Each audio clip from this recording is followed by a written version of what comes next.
Hey guys, आप सभी का स्वागत है हमारी एक और नई वीडियो में। आज की जो वीडियो है वो अपने घर से ही स्टार्ट हो रही है। भाई साहब मस्त यहाँ पे बैठ के कॉफ़ी पी रहा हूँ और अपना स्टाफ लगा पड़ा है भाई पार्सल पैक करने में। आज का काउंट आप देखोगे ना हमारे पैनल पे, तो भाई आप भी शॉक हो जाओगे। बहुत सारे ऑर्डर्स जो है भाई वो पेंडिंग में हमारे पड़े। साथ में एक खुश खबर है, जो मैंने अगर आपने मेरी लास्ट वाली वीडियो देखी रहेगी, फ्लिपकार्ट हमारा बंद हो चुका था, तो हमने क्या किया है, दूसरे पिन कोड के ऊपर फ्लिपकार्ट को एनेबल कर दिया है।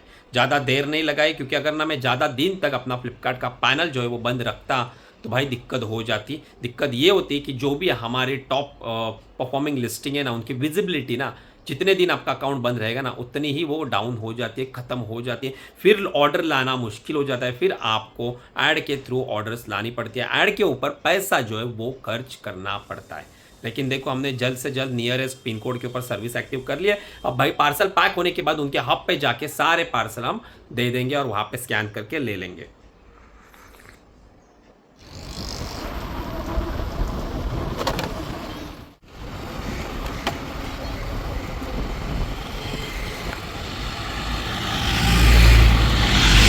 अभी जस्ट अपने ऑफिस में आया और मीशो के ऑलमोस्ट पार्सल जो है ना डन हो चुके हैं। साथ में फ्लिपकार्ट के लेबल देखो हमारे स्टाफ ने भाई साहब प्रिंट कर लिए। ये इनवॉइस और लेबल दोनों प्रिंट हो गए। अब इसको पैक करेंगे और फिर जाएंगे हैंडओवर करने के लिए हब में। लेकिन भाई हब में जाने से पहले सबसे पहले हमें जाना है ट्रांसपोर्ट के ऑफिस में, गोडाउन में। वहां से हमारे बहुत सारे माल आ चुका है, बहुत सारे कार्टन आ गए।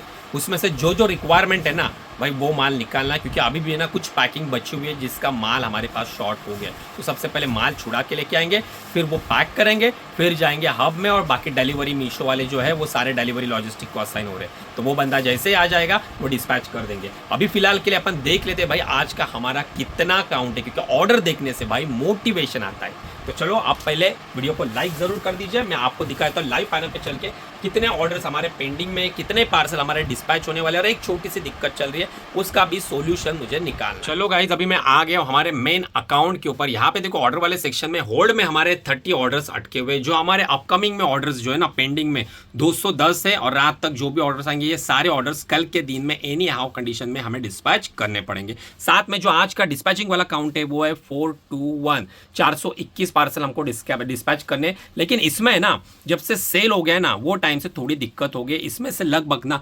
100+ का जो काउंट है ना वो लेबल डाउनलोड हो ही नहीं रहे, तो वो अटके मतलब लगभग अराउंड 300 पार्सल हमारे डिस्पैच हो जाएंगे।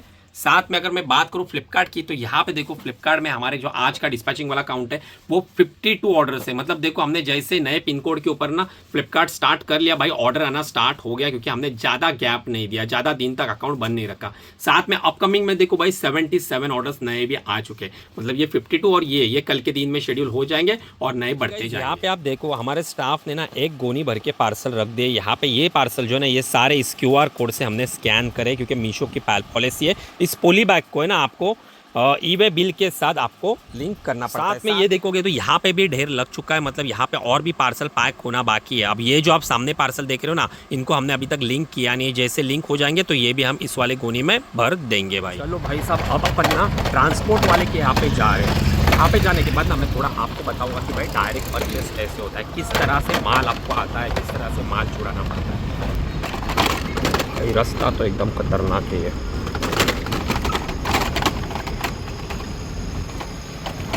चलो भाई साहब फाइनली आ गए अपने बालाजी वाले कलम बोली के गोडाउन में। अब थोड़ी बातें करते हैं आखिर माल कैसे आता है। तो देखो भाई यहाँ पे ओला अपन ने पार्क करी हुई है, और क्या होता है ना आप ना किसी भी मेन मैन्युफैक्चरिंग से, जैसे कि फॉर एग्जांपल के लिए मैं आपको बताऊँ ना कि हमने होम एंड किचन के कैटेगरी में काम स्टार्ट करा था, तो हम भी नए थे। लेकिन हमने जो डील करी थी ना वो एक बड़े जो है ना राजकोट हो गया, गुजरात के साइड में ना बड़े बड़े भाई मैन्युफैक्चरिंग है।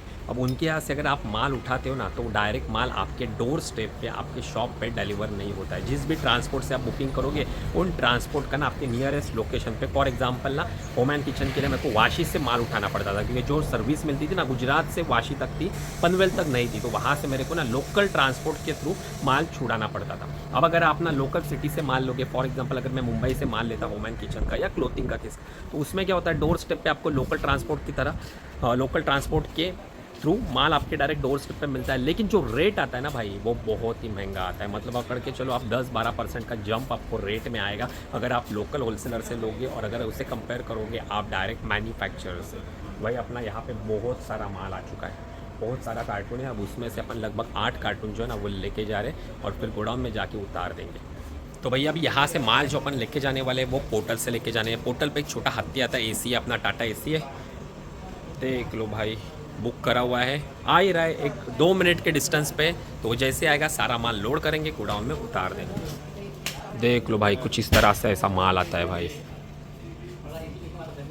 तो भाई साहब फाइनली हमने सारे कार्टून हमारे नीचे वाले गोडाउन में उतार दिए। उसके बाद मैं गया था फ्लिपकार्ट वाले के पास, वहाँ पे अपने कुछ पार्सल थे जो कि हमारे अलग पिन कोड पे, तो वहाँ पे उनके हब पे गया और वहाँ पे सारे पार्सल जो है ना मैंने एक एक करके स्कैन करके मैनिफेस्ट के ऊपर साइन करके अभी मैं वापस आ गया हूँ। भाई आज बहुत ही थक गया हूँ, मतलब आज पूरी बॉडी पे एग्जॉस्ट हो गई है, काम भी बहुत सारा है और अभी इसके बाद भी अभी तक काम खत्म हुआ नहीं है। सारे पार्सल तो हमने सक्सेसफुली डिस्पैच कर लिए। यहाँ पे मैं वहाँ पे गया था तो यहाँ पे डिलीवरी वाला आया था, उन्होंने भी सारे पार्सल अपने पिक कर लिए, स्कैन करके सक्सेसफुली डिस्पैच हुए। अब जो है ना बचा हुआ काम है वो है रिटर्न क्लेम का। अब वो क्लेम करना है, उसमें से भाई आजकल ना एक्सप्रेस भी के भाई बहुत सारे फेक मतलब ये आ रहे हैं, आरटीओ पार्सल आ रहे हैं, जिसमें से ना भाई कैसे भी करके ना माल चोरी कर रहे हैं, कहीं से कट लगा रहे हैं, किसी भी तरह से अंदर कुछ पुराना कपड़ा डाल रहे हैं, लेस क्वांटिटी कर रहे हैं। तो ये बेसिकली ना पहले तो क्या होता था, डीटीओ में स्कैम होता था, मतलब अपने कस्टमर रिटर्न में फ्रॉड होता था। अभी जो है ना वो आरटीओ में भी स्कैम होना